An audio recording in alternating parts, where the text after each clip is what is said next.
Alrighty, welcome in everyone to the GSMC College Football Podcast brought to you by the GSMC Sports Network. I am your host, Tommy Brzee, and we have a great show for you today. We had a great show for you yesterday, but had some technical difficulties. I appreciate everyone sticking through that. Hopefully that will be fixed today. If not today, then as soon as possible we will get everything in order and ready to roll so they will not be problems in the future. But today we're going to kind of backtrack a little bit, do a little bit of what we did yesterday because I felt like those segments need to be talked about and didn't get able to talk about the way that I would have liked. So we're going to start with the in-helmet communications possibly coming back this upcoming year. Then we're going to get into some games to watch, finally talk some actual football games we know is going to happen from week 0 to week 2. Then we're going to continue our preview of the NFL Combine with a couple of tight ends and DBs to watch throughout this process. And then we're going to finish it up with a Hot Take Thursday, and one that I think some fans might be skeptical of, but one I am hoping will give some fans some hope for the future of the sport. But before we start, I do want to remind you all that we get tons of questions and things throughout the show. And the best way for you not only to see your question on the screen, but to help us here at the network is to use the link at the bottom of the screen, gsmcpodcast.net, not .com. That would be at our official site, but .net is the place you would want to go if you want to do a tip and donation along with your question.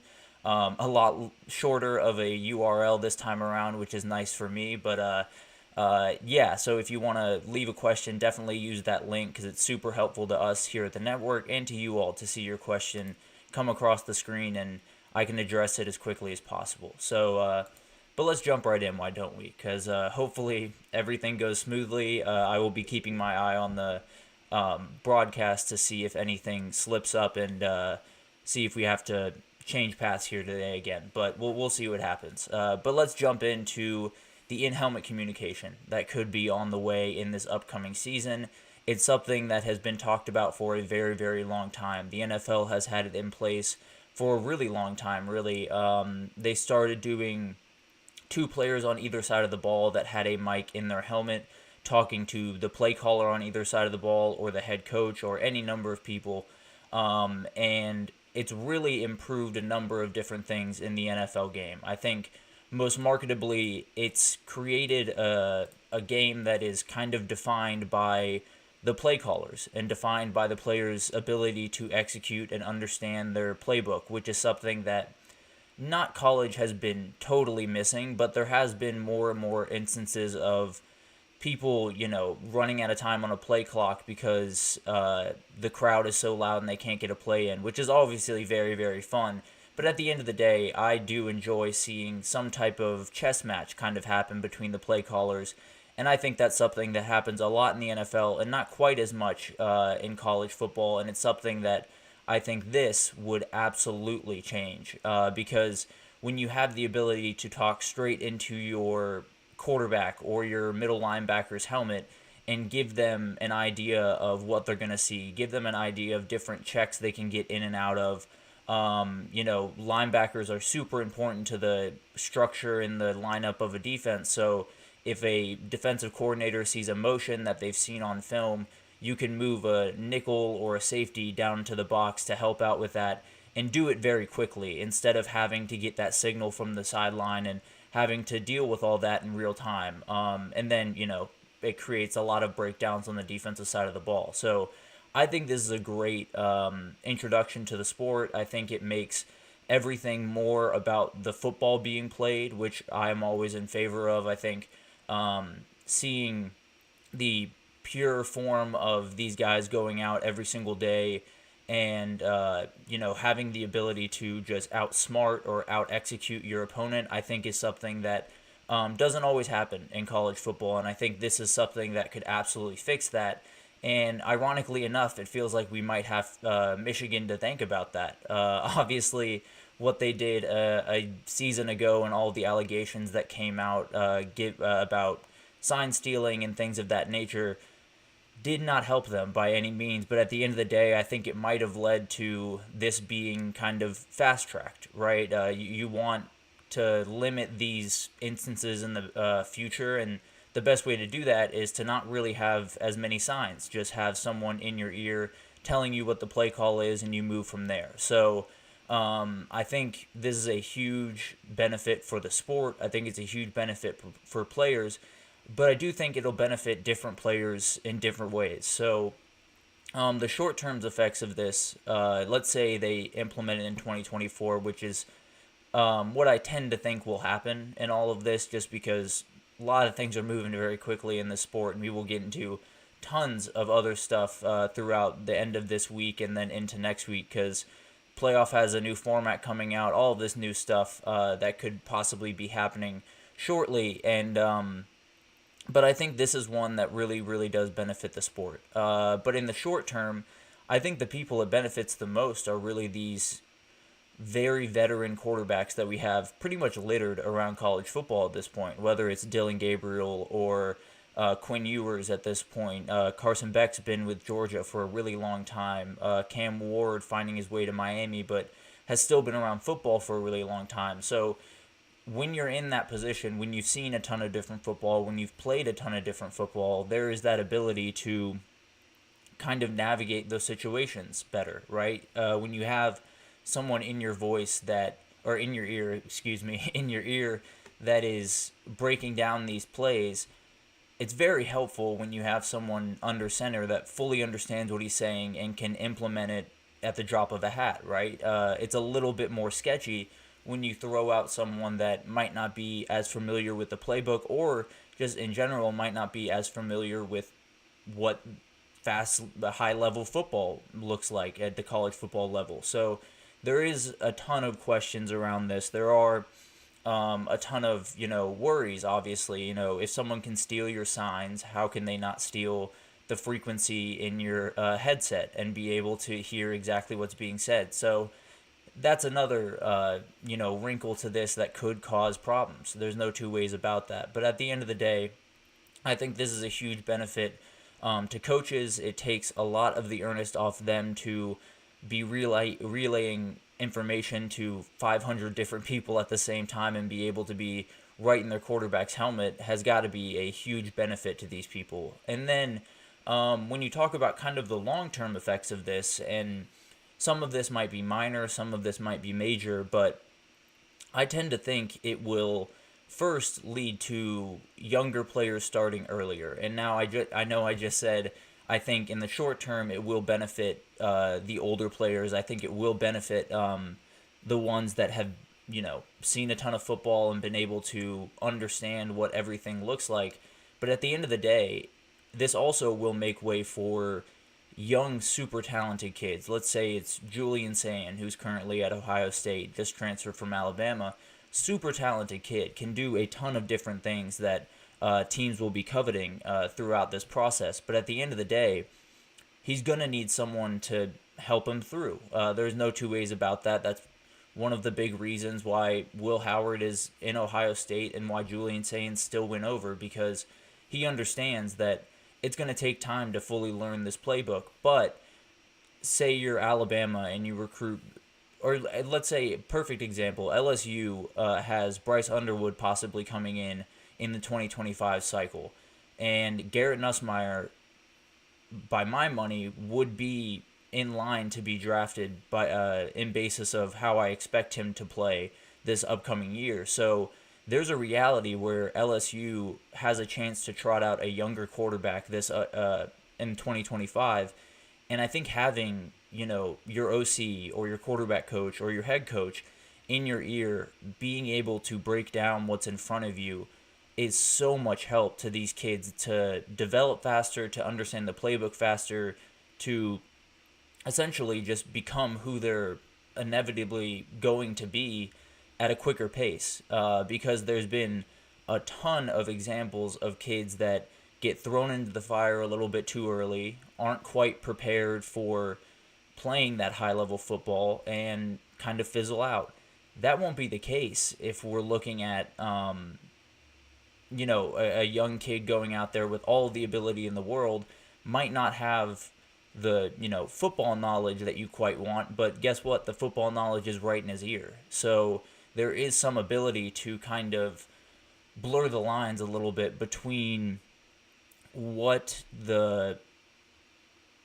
I suppose there is a benefit to both sides of this. There is a benefit to having that veteran guy that understands the playbook, that can get in and out of checks remarkably well. But also, if you're a team that maybe in 2024 it's not going to look quite as pretty as you'd like. I always use the example of the Florida Gators, partly because that schedule is a nightmare, and that's just kind of the reality of this. But I think there's more reality in the future if you're in a Florida Gators position going into 2024, or if you're in that position where you have a really talented young player that you like a lot, and you have an older guy that understands the offense and all of these different things.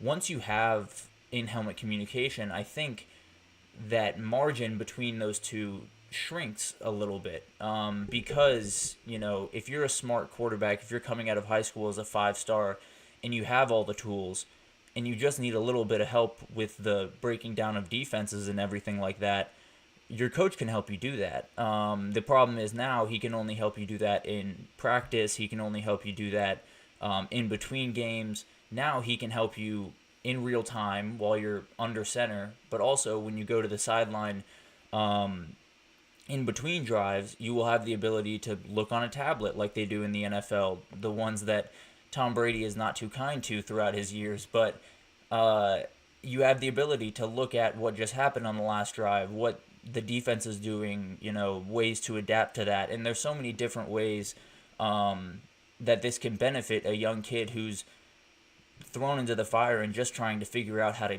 stay upright in a lot of ways. So not that Florida is going to trot out DJ Lagway to start the season, but I do think this at the very least opens the door for that scenario to happen.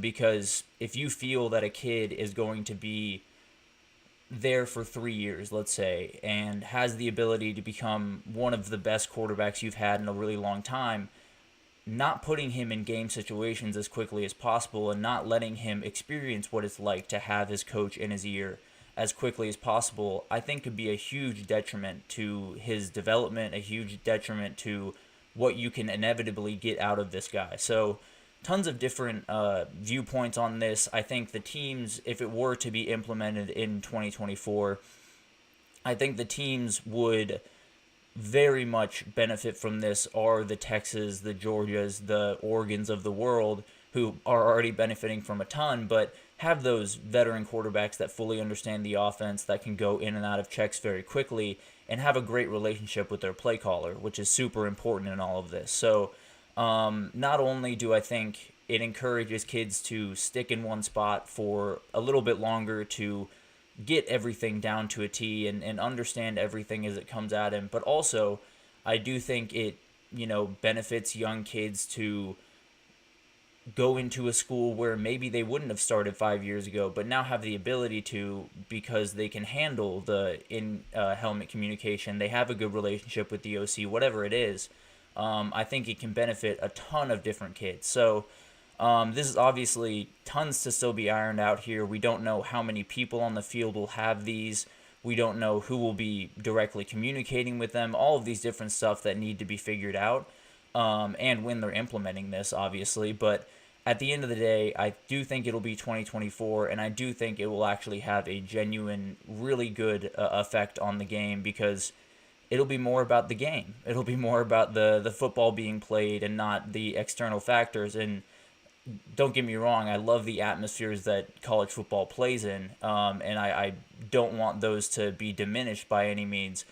But I do love a good chess match between play callers, and I think this will give us that more often. So very excited for this change. Finally, a change that I can, wrap my head around and enjoy as a college football fan. But we're going to take a short break, and when we get back, we're going to talk some football. Finally, we will talk actual games that are set to play. We're going to go through week 0 to week 2 and give you some of the games that you should be really looking forward to, and definitely keeping an eye on these teams throughout spring. So stick with us, and we will be right back. I feel like I'm losing my mind. Is everybody in the world blind? Please, Lord, give me a sign, a sign. I feel like I'm losing my mind. Is everybody in the world blind? Please, Lord, give me a sign, a sign.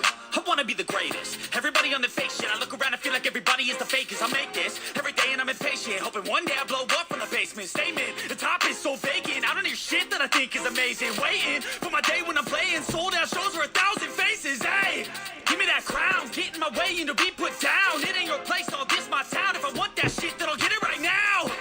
I'm losing it, the noose it fits, some losing shit, a stupid myth. You choose to live or choose to dip, you choose to fight or lose your grip and lose a gift. Oh. I feel like I'm losing my mind. Is everybody in the world blind? Please, Lord, give me a sign, a sign. I feel like I'm losing my mind. Is everybody in the world blind? Alrighty, welcome back everyone. We just talked about the in-helmet communications that could be on the way in 2024 and some of the implications of that. And now we get to talk some football. We get to talk actual games that are set on the schedule that I am super excited about. We're going to go through week 0 to week 2. I felt like we couldn't leave out week 0 for one game in particular that we will get into. But before we jump into all that, I do want to remind everyone again, we get tons of questions throughout the show, and the best way for you guys to get your questions seen on air and me be able to answer them is to use the link at the bottom of the screen, gsmcpodcastnetwork. It's a huge help not only to us at the network, but to you all to see your questions come across the screen, and we can have a fun back and forth here. But let's jump right in, because this is always what I want to be talking about. There's a lot of stuff going on around this sport, whether it's playoff expansion or transfer portal, NIL, all of this stuff that is changing very, very quickly. But there's a couple of things we know, and the things we know are what games are going to be played next year. So let's get into that. Let's get into some concretes of this sport for a second, and let's start with week 0, because I feel like week 0 can never be left out. It's always some of the most fun games to watch of the year, because you get a little appetizer.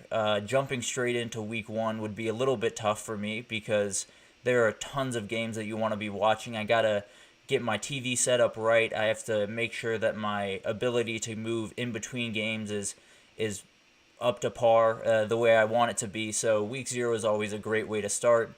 And I think we have a great game to start it off with. Florida State versus Georgia Tech in Dublin, Ireland, a game that they've been doing for the past couple of years. That's always been a really fun wrinkle, a really fun game to watch, and an interesting difference in college football lately, where usually, you haven't had these overseas games where the NFL has had them for a number of years. It's really, really cool to see more and more games happening overseas, especially in week 0 when these teams have a little bit more time to get over there and get comfortable and all of that type of stuff. So Florida State, Georgia Tech is a very interesting one for a number of reasons. And I think number one of all is DJ Uiagalelei. First game as a Nole, third team he's been on, second time he's been in the ACC, and now he gets a chance to kind of pave his new path, right? His year at Oregon State was very solid. He played really good football for most of the season, but when your team is pretty much out of a conference very quickly, it's hard to stay there. And I won't argue with him for finding his way to Florida State. I think he's a great replacement for Jordan Travis, not only on the field, but off the field. I think he's going to be a supreme leader for this team, which is the ultimate goal, right? But I think one of the things to keep in mind, I think a lot of people hear Florida State against Georgia Tech and they think, okay, well, Florida State's going to win and roll over Georgia Tech, and maybe that will happen, but Georgia Tech is returning a ton on the offensive side of the ball, was one of the top scoring offenses in the ACC a year ago, and Haynes King coming back is just huge. Leading passing touchdown leader in the ACC a year ago, and really just makes this team go, is so smart, can make every single play that you want him to make. So I think this is a Georgia Tech team that yeah, they might be outmatched from a talent standpoint, but with the guys they have returning and the understanding between Buster Faulkner and Haynes King, I think there's going to be a comfort level there that Florida State might not have to start the year. And the question is, obviously, for Florida State, everything is under a microscope now. You no longer have the ability to go under the radar, act like you're underdogs, any of that stuff, because what happened last year, you have to use as motivation going into this year, and you have to win this game. Because if you go into Ireland, you lose to Georgia Tech, you start your year not only 0-1 on your schedule, but 0-1 in conference, there's going to be a lot of people talking. And they're going to be yelling from the rooftops that Florida State, didn't belong in the playoff. They were making a fuss over nothing. And especially if by that time they are out of the ACC, allegedly, or out of the ACC at least beyond that year, which I think they will, it's going to be an interesting conversations happening on Twitter. But this will be a really fun game. I think the big-time wild card here is obviously the travel over to Ireland. Whichever team handles that better, I think, will benefit the most and will probably end up winning the game. So definitely something to keep an eye on. A great appetizer into Week 1 because Week 1 is kind of loaded, and I'm very excited for it. We're going to start with the game of the week for Week 1, which is Clemson versus Georgia in Atlanta. This game is going to be awesome, and it's very interesting to see kind of the difference between when they played just a couple of years ago until now. Two totally different talking points going into the game. Going into the first one, a lot of people thought Clemson might win. A lot of people thought that if Georgia were to win, it would be a huge boost to their to a team that had kind of been building over the past couple of years, but not quite broken through.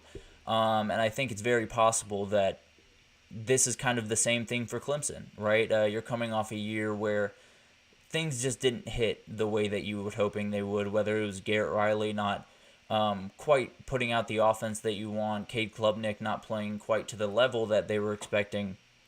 Tons of things did not go in Clemson's direction, but they have every chance in Week 1 to totally right all of that, right? I mean, anytime you get a chance at Georgia, you have a chance to right a lot of wrongs, and it'll be interesting to see if they're able to pull that off because I think you have to start Cade Klubnik on a good track. I think you have to put him in good situations.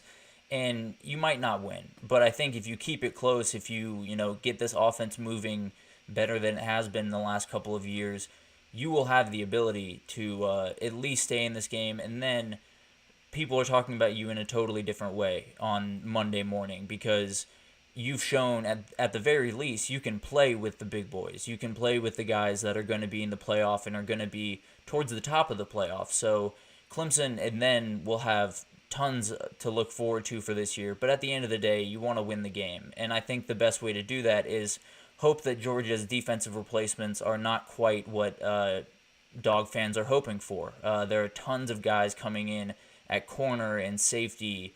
The D-line has been revamped in a lot of ways, so tons of question marks that need to be answered fairly quickly for Georgia because Clemson's no slouch. They're going to come in and they're going to be able to play you pretty tough, but the question is, can those replacements step up in a way that they're going to need to, especially on the defensive front, to, kind of assert their dominance and show why they're UGA and why they are the number one team going into the preseason. But let's jump right over to a very fun game, kind of a lot of differing things in this game, but Notre Dame going to Texas A&M.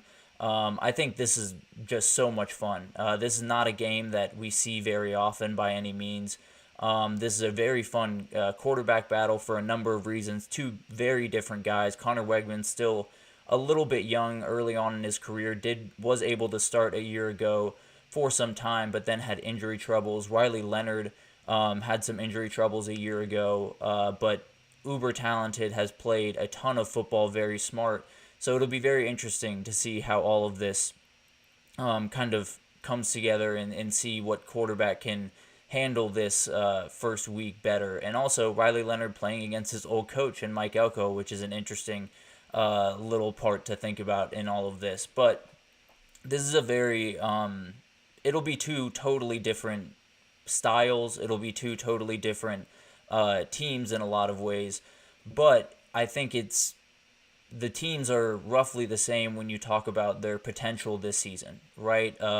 When you look across A&M's roster, the talent is there. We all know the talent is going to be great at A&M. We all know about that class that they brought in a couple of years ago. Now, a lot of those guys have found other places to play, but there's still tons of talent on that team. And you're playing at home. All of this stuff could help you. But at the end of the day, there is a lot of boom or bust potential with Texas A&M and with Notre Dame. There's a lot of unknowns with both those teams, particularly at the quarterback position with the injury troubles that they've had. So although this game will not, tell us definitively which direction these teams are going in, it will give us an idea because these are the type of teams that both these teams are going to have to play throughout the year. So it'll give us an idea of is it boom or is it bust for both these teams, and I cannot wait for that matchup. Another one that kind of went under the radar a year ago that Penn State was able to win, but now they got to go to West Virginia to play. So Penn State at West Virginia, I think it's going to be a ton of fun. Funnily enough, I think West Virginia has the quarterback advantage in this one, at least going into it. Garrett Green, kind of an underknown quarterback. He was just off my top 10 list for returning quarterbacks this year because the dude just makes plays.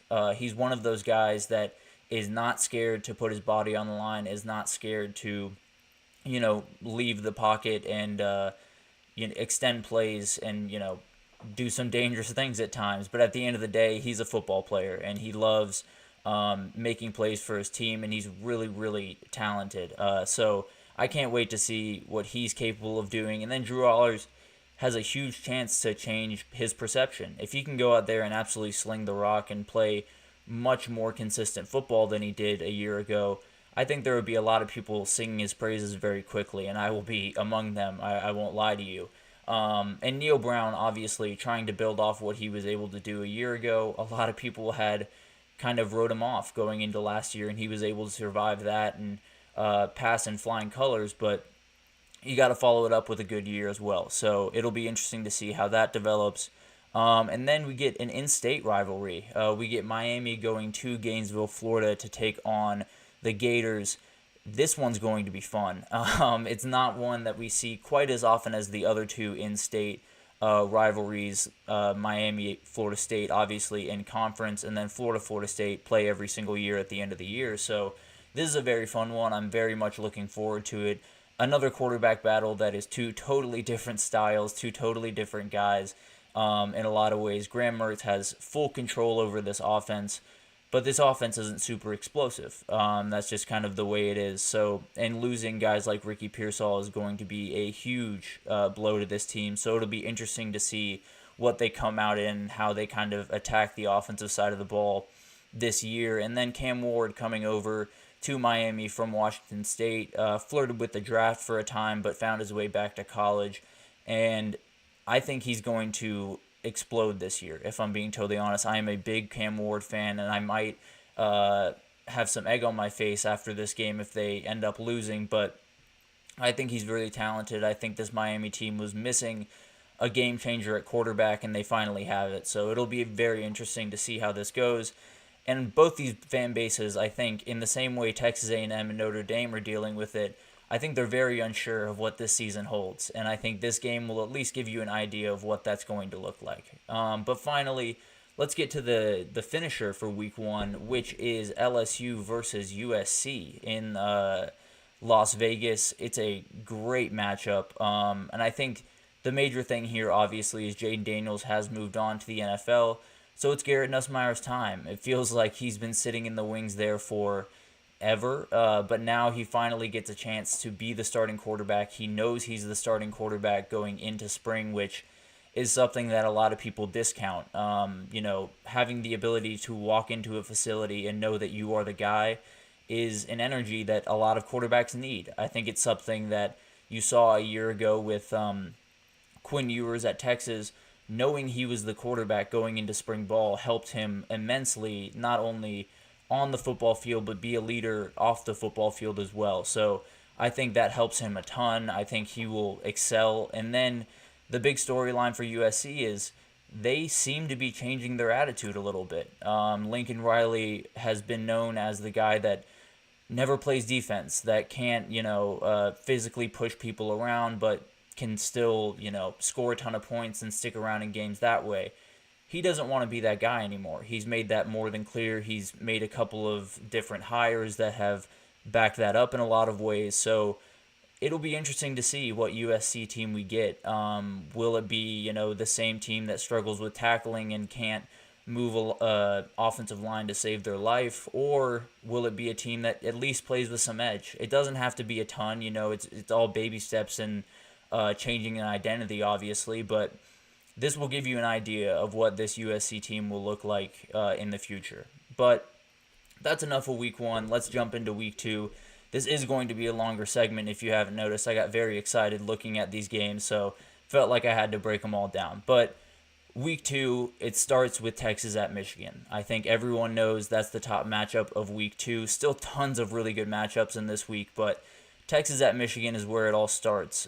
Texas going to the Big House is a very interesting start to the year, especially in your first year as in the SEC, because this will not be the only tough environment they have to play in. Obviously, the SEC is littered with incredible environments, and Michigan is right up there with them, which, you could say would help Texas as they get into the SEC play. You could say going to an environment and playing a team like that could beat them down going into the SEC play. So tons of different thoughts going into this. But at the end of the day, this is a huge game for Michigan in particular, because you're replacing a ton of guys. You have to at least show that you're still around.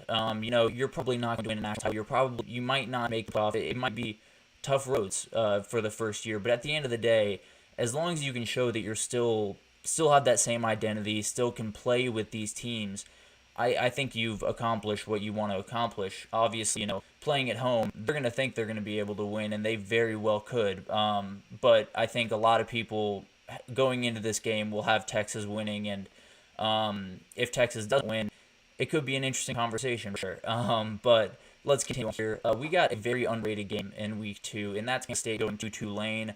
This is not the only time Tulane will have a chance to show what they're worth. They do play Oklahoma later in the schedule. But this game is going to be huge for Kansas State in a number of different ways. Obviously, Tulane is going to need all the help they can get to get into the playoff with the group of five situation they have going on. But at the end of the day, Kansas State has all the ability to win the Big 12 this year. I think a lot of people, including myself, have them as the betting favorite right now. So I think when you look at this Kansas State team, if they don't win this game, there's going to be a lot of question marks around what they can do against teams like Utah or a team like Oklahoma State. And Tulane is a fantastic team, so Tulane could absolutely win this game. But it is kind of a changing of the guard for Tulane. We have Willie Fritz going to Houston, Michael Pratt heading to the NFL. You brought in John Summerall and you brought in Ty Thompson to be the head coach and quarterback respectively there. And I think if they can keep this rolling, if they can somehow come out with a win over the Wildcats, watch out for Tulane, because they might not just stop at getting in the playoff. They might be able to make a little bit of a run. So definitely a team to watch there. Another really underrated matchup that a lot of people might skip over on their TVs, but definitely should lock in for this one, is NC State versus Tennessee in Charlotte. NC State is one of the sneakiest teams in all of the sport, but especially in the ACC. Adding Grayson McCall is huge. Obviously, losing Peyton Wilson on the defensive side of the ball is massive. He was a huge part of how that defense ran and how it worked. So he's someone that you're going to have to replace, and it's going to be really tough to do that. But it'll be a fun first test for Grayson McCall to kind of get used to what Power 5 football looks like and see if you can handle it the way you want. And then on the Tennessee side, you got to start the Nico Iamaleava era off with a bang. This would be a great way to do it. It would be a great way to increase his confidence, and it would just, ingratiate fans even more to this kid that they love so much. So it'll be very interesting to see how that game goes down. I think they're more evenly matched teams than some people might think. But then we'll finish up with these last two here. A couple of conference matchups. We get South Carolina at Kentucky in week 2, one of the first conference matchups of the year. Kentucky kind of breaking in that new transfer portal class, particularly Brock Vandegrift. First chance to kind of show it on a big stage, be in Williams-Brice Stadium, and kind of prove that he's not only the backup at Georgia or a kid that you'll see in garbage time. He's a guy that can lead a team. So it's going to be a huge day for him to kind of prove what he's about. And then South Carolina's kind of in a weird spot. Obviously, replacing Spencer Rattler is not going to be an easy thing. Was a very talented quarterback for them, but they can make a huge statement. I think Shane Beamer is one of the best coaches in the country of just getting his guys up to play games that they might not be in line to win, but at the end of the day, being ready to go in every single week and give everything you have is something that South Carolina has done really well over the Shane Beamer era. So I expect nothing different. I think this will be a close game, but I do think Kentucky, as of right now, has something of an advantage over the Gamecocks. And then we'll finish it up with a different conference game, a very new conference game, Baylor at Utah, which is a very interesting introduction for Utah into the Big 12, and very interesting for Baylor because this might be a rude awakening. I'll be totally honest. Utah is an absolute atmosphere, and going in there for your first conference game of the year against a new opponent is going to be very hard. And also Cam Rising, is coming back yet again, probably roughly a decade or so into his college career, and Baylor is hoping, obviously, to put the new Big 12 member back in their place, show them that, Pac-12 to Big 12, it's a step up, but it might be a tall order for the Baylor Bears going to Utah against a very, very consistent, very well-coached team. So it'll be interesting to see how all that works out. These games are obviously roughly 180 days away, but I just couldn't be more excited. So I felt like I had to break down some of the best matchups we could see. Cannot wait for the season to get going. And yeah, it's going to be a great one. But we're going to take a short break here. And when we come back, we are going to talk about some of the tight ends and DBs to watch in the NFL Combine. We got into a little bit of trouble yesterday and weren't able to break them down, but have a couple of guys to watch out for that will be huge weeks for them. So definitely stick around for that, and we will be right back.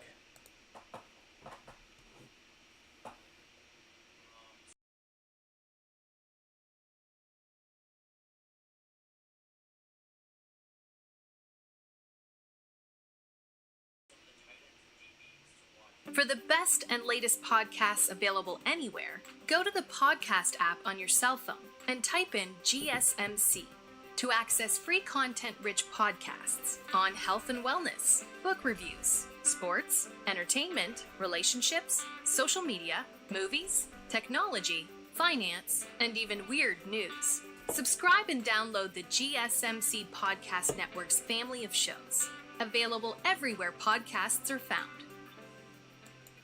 Alrighty, welcome back, everyone. We just talked about some of the great games that are going to be starting the season from week 0 to week 2. That will be a occurring thing probably once a week. We'll do breakdowns of 3 through 6, and then 7 through 9 or whatever. So we'll go through the entire schedule, get everyone excited for the different games that we get to see throughout that time.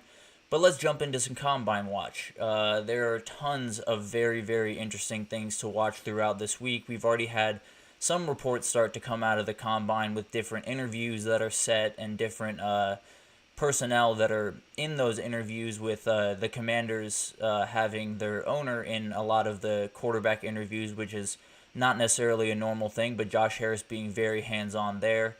But let's break down some tight ends and DBs, why don't we? Because we got cut off yesterday. We're not able to do this, but very much wanted to do this because there are some great people to watch throughout this process. And we'll start with the tight ends.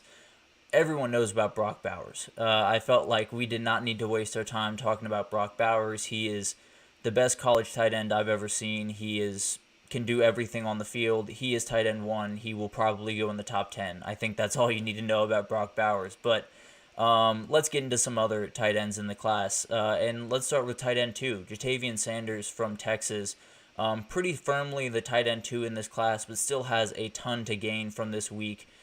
Because there are some people that have put him up in the first round. There are some people that have dropped him down to the second. So that's a huge difference, obviously. You want to be one of those names called. You want to get your hug from Roger Goodell on stage on Thursday night. So Ja'Tavion Sanders has a ton to gain from this week. And I think the place where he has the most to gain, really, is showing who he is as a run blocker. He is not the most consistent run blocker in the world at tight end. He is not, quite as forceful as you would have liked, kind of like Brock Bowers in that sense, but super talented in the passing game and is capable in the run game. You just have to be able to show that a little bit more effectively this week. And then also, I think the interviews for this kid are going to be off the charts. I think every team is going to love him. I think it's going to come down to which team can get him first, right? So I think he will absolutely burst onto the scene. I think he's going to have a great week, and then hopefully we'll be right in the mix for the first round come draft time. And then a tight end kind of off the beaten path a little bit here is Ben Sinnott from Kansas State. This is a guy that just looks like Kyle Juszczyk to me. And obviously Kyle Juszczyk is wildly talented and, has tons of ability. But Ben Sinnott can do a ton of different things. He's more of that kind of H-back that people like to use in the run game, in the backfield, line him up in a ton of different situations. And the run game is really where he thrives. He's a big body. He can absolutely push guys around at the line of scrimmage. And that's a huge help to the NFL teams. Whenever they see a tight end that can push a D lineman off their feet, I think they get very excited. And Ben Sinnott is that dude. So I think he's someone that teams are going to really fall in love with. I think he absolutely loves football. That is no secret if you watched him play for any longer than 30 seconds. You can tell this dude loves the game, and I think in those interviews that will come through. So he's someone that will be a later round draft pick, no doubt about it, but whoever gets him is going to get a guy that is going to come in and be really, really hard-nosed from the get-go, which is something NFL teams absolutely love. But let's bounce over to corners here. Nate Wiggins from Clemson, just so fast. That's definitely at the top of every single scouting report about him is just speed. Because the dude can fly. Whatever his 40 time is going to be, everyone's going to want to watch that live because it might be somewhere down the low 4.2s, and if it is, he's right around history. So Nate Wiggins has a ton of physical ability, can do a ton of different things, and it's the same thing with a lot of this cornerback class. It's a very diverse class in a lot of ways. There's tons of really physically gifted guys. Nate Wiggins, Kenyon Mitchell, Kool-Aid McKinstry, all of these guys that can do incredible things. And then there are some really, really smart veteran guys that are still plenty athletic, but guys like Terrion Arnold, who seems to be kind of leading the way at cornerback right now. Very, very smart guy. Has played tons of football in general. Obviously, playing at Alabama, it helps a ton at the next level. So he's someone that I would definitely keep my eye out on throughout this process. But Nate Wiggins is someone that I think could, find himself up in the top, 3 or 2 cornerbacks in this class after this week, or could drop down anywhere to 6 just because of how many great guys there are in this class. And then someone a little bit lower on the list, but still plenty talented, is Kyrie Jackson. Found his way from Alabama to Oregon for his past couple of years, was a starter throughout that time, and the dude makes some plays that absolutely jump off the screen, that make you just say, wow, while you're sitting there watching him, because his physical ability is incredible. Very long, very smart, can keep up with receivers, and I guess the one question mark with him is kind of the consistency with making those plays. There were a couple of times last year at Oregon where he did get beat, and I think that is a worry for NFL teams, across the country, but seeing him go through workouts, seeing what he's capable of doing physically, will help him a ton, because I think he's going to test really, really well. And then you just got to show that you have the ability to play really consistent football. So Kyrie Jackson, going to be a later round pick, but has every ability to make whatever team he gets drafted to very, very happy in the future. And then finally, let's jump into safeties.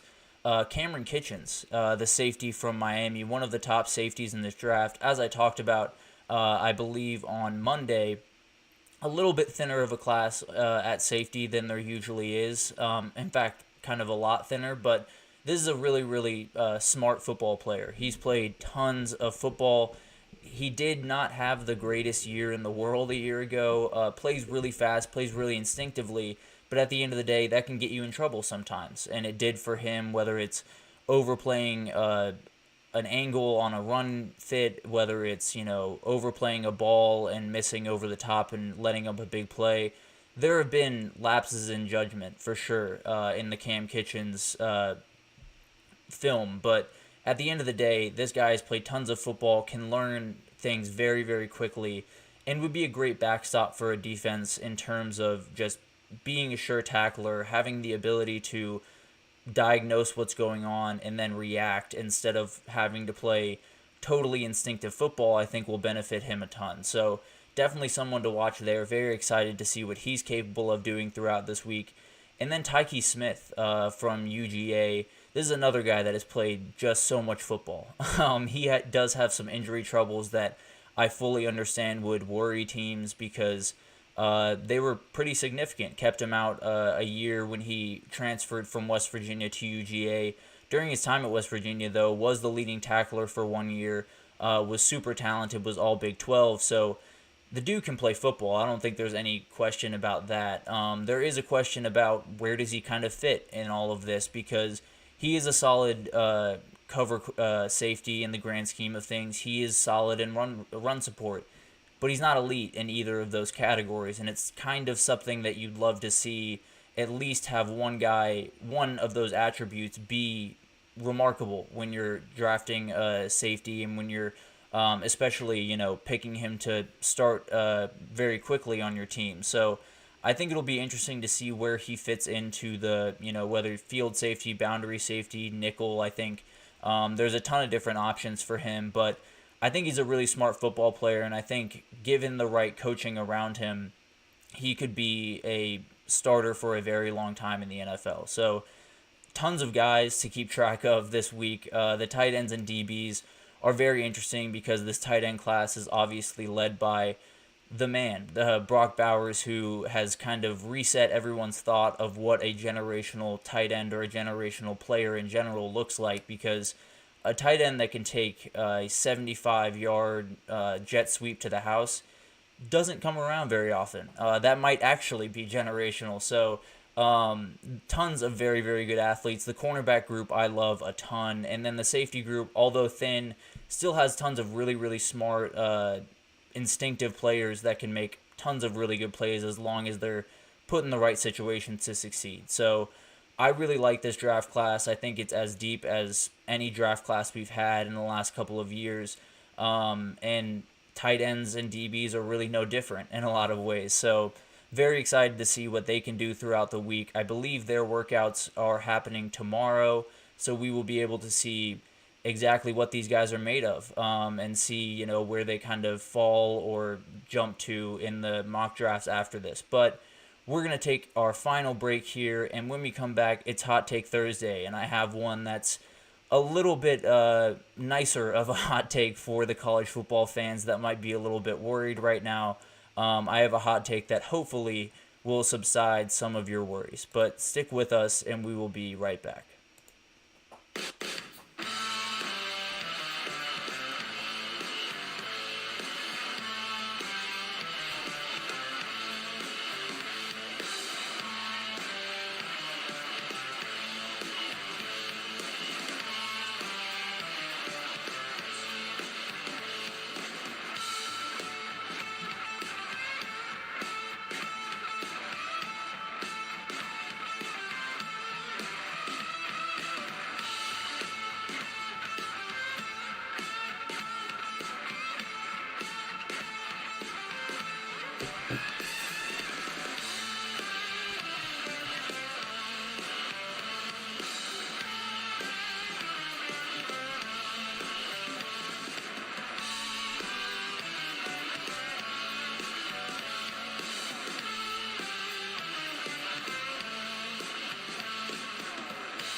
Alrighty, welcome back everyone.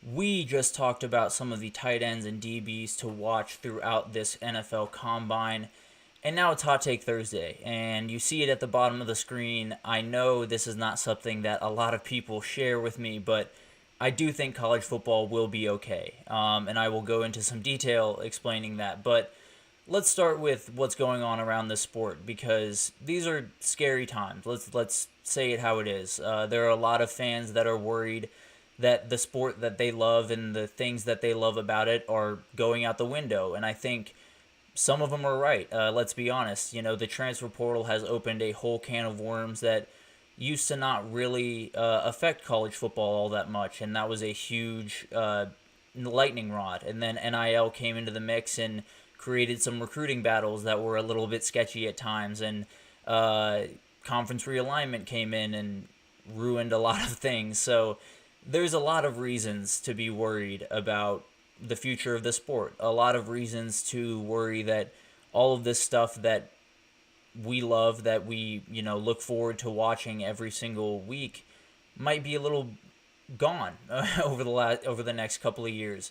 But what I can say with absolute confidence is, at the very least, we're getting towards answers. And I can't promise that they're going to be the exact answers that you all want. I can't promise that everything is going to be totally hunky-dory at the end of this, but everything is being pushed towards answers, right? We talked earlier in the week about Tennessee and the NIL fight against the NCAA. The NCAA losing that is huge because it essentially sets the precedent that most of their rules are against antitrust laws, and they will not get that exemption from the bigger courts. So that opens a huge door in NIL that needs to be fixed, right? It needs to be closed again. It needs to be closed in a way where it actually makes sense. And I talked about some of the ideas that I had for that. I think contracts that make these players employees, while that is a little bit of a sketchy predicament, which we will talk about tomorrow, some interesting comments from the NCAA's, I believe Charles Baker, about this. But there's tons of questions, right? There's tons of things up in the air in this sport, but I do think we're coming to a place where the questions are going to be answered. We're going to get to a format, and maybe you won't love that format. I can't promise you'll absolutely love that format, but we'll have one. We'll have a structure of how this sport works. We'll have an idea of what things are going to look like, not only this year, but in 5 years and in a decade. We'll have the ability to actually look at this and say, this is the sport that we have, instead of not really knowing what sport we have. So I think that's a huge plus, because although the end result might not be exactly what we want it to be, the end result will be there. So then you'll be able to make that decision of, do you want to stick around or do you want to bail? And I'll be totally honest with you, I think there's going to be a ton of people that currently say they're going to bail, currently say, if the SEC and the Big Ten take over, they're done, that will not actually do that. I'll be totally honest. I think there are a ton of people that will see the new way of things and will change course a little bit. And obviously, this isn't a perfect science. I think there's a real reality in the future where the SEC and the Big Ten break off and become their own entity and have a playoff that resides within themselves, and then you have a tiered college football system, which we have now, but there's got to be more divisions. I hate to say that, you have to cut out some of the smaller teams from the bigger teams, because I love seeing, App State play A&M a year ago and being able to knock them off. You love seeing these smaller teams be able to step up to the big leagues and see if they can hold punch for punch. But I don't see it necessarily as a reality anymore. I don't see it as something that can happen in this college football world, because at the end of the day, when you look at those teams comparatively to the SEC and everyone else, it's going to be tough for them to play at the same level, especially with all of the changes that are going on and the more and more power that is being pushed towards the SEC. So I really do think we are heading towards some type of tiering of college football where we will have different conference champions. We will have different national champions in some ways, and it'll be a weird system. I'm not going to argue that it won't be a weird system, but I've held ideas about the future of college football for a very long time. And the central of those ideas is just, as long as the in-stadium atmosphere, as long as I get to walk into that stadium and all of the outside stuff can be whatever it wants. The conference realignment can be what it is. Transfer portal can be off the walls. NIL can be sketchy. All of that stuff. If I can step into that stadium and still feel all that energy, still have all of the traditions, the Old Smoky going off at Texas, and the 12th man at A&M, and all of these touching the rock at Clemson, all of these incredible things that we do in college football that don't happen other places. As long as those things stay intact, I think we still have college football. And it's going to be different. It's going to be a different form of college football, but the thing that makes this sport special in a lot of ways is the people in the stands, right? It's the people that come every Saturday, that live and die by every play, and put a lot of their personal identity into these teams, whether healthy or not. But I do think there is a disconnect right now between what is happening in the sport and the steps this sport is taking forward and what the fans actually value about the sport, right? So there's a worry that with all of these changes around the things that are relatively trivial in the grand scheme of things, because as long as we have college football, we have college football, right? But once you get into those trivial changes, it changes a lot of different things that aren't so trivial. Let's say Florida State leaves the ACC, joins the Big Ten, and maybe Florida and them fall apart and they're not able to play that game anymore. So there's tons of problems with this. I'm not going to act like there isn't, some hurdles that they're going to have to get over, some changes that are going to have to be made. I think having a new governing body over the sport instead of the NCAA will go a long way to helping this get to its final form, and that seems like it could be coming very shortly. But at the end of the day, being able to walk into a college town on Saturday, whether it's Oxford or Athens or Austin or Corvallis, Oregon, it doesn't matter. There is an energy in that city, in that stadium, in that zip code that is different than anything else that we've ever had. So I think as long as we have that, as long as we have that energy around the stadium, around the sport, as long as we have that connection to these players in this university that a lot of fans do across the country, I think we'll be okay. It'll be a new form. It'll be totally different. It'll have new matchups. It'll have a new set. It'll have a new playoff that will be very dominant. I'm not going to lie to you, but we'll still have the parts of the sport that make college football specific. We'll still have the fan bases. We'll still have the chants and the cannons and the tailgating and the LSU or Florida State riding out to the middle of the field and throwing a spear into the ground. All of this stuff is what makes college football specific and awesome. So as long as that stuff goes away, you have me. And I know you might lose some people throughout the process. I hope we don't lose a ton of people. But at the end of the day, everything in that stadium is what makes a college football game special. It what makes college football in general special. So as long as I have that in-stadium atmosphere, as long as I have all of that energy around the fans that love the same thing that I do, I'm good. The scheduling and all of that stuff will come into place and we'll figure out what that looks like. But I think all of the stuff that makes college football special is still alive and well. It's still there. We just have to look a little bit harder to find it. But I know that is maybe a hot take that people did not want to see. Obviously, college football will be okay. It's not necessarily the greatest hot take. You'd love that to be a cold take, but at the end of the day, it's been a very weird time for us. So all of the changes have made a lot of people worried. I thought I would try to subside some of those worries, so I hope I did that. I hope I helped any fan that is very worried about the future of the sport at least take a deep breath, I guess is the best way to put it. But that will do it for this edition of the GSMC College Football Podcast presented by the GSMC Sports Network. Your support means the world to us, so please remember to subscribe and leave a positive review. It helps a ton with us. And then also follow on Facebook, Twitter or X, TikTok, Instagram for all of the content updates, not only on college football, but on basketball, the NFL, all of baseball, all of the different things that you want to keep up with. We have it all covered by some remarkable people here, so definitely follow along on all the social pages. You will get everything you need to keep up with the sports world. But that will do it. Thank you so much for tuning in, and I will see you tomorrow.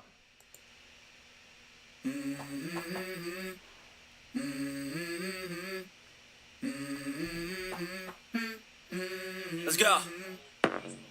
I wake up to a little bit of drool on my pillow, feel like it's gonna be a bad day. Yeah, I'm tired of shit, and the coffee ain't hit yet, damn, ain't that great. I don't wanna go.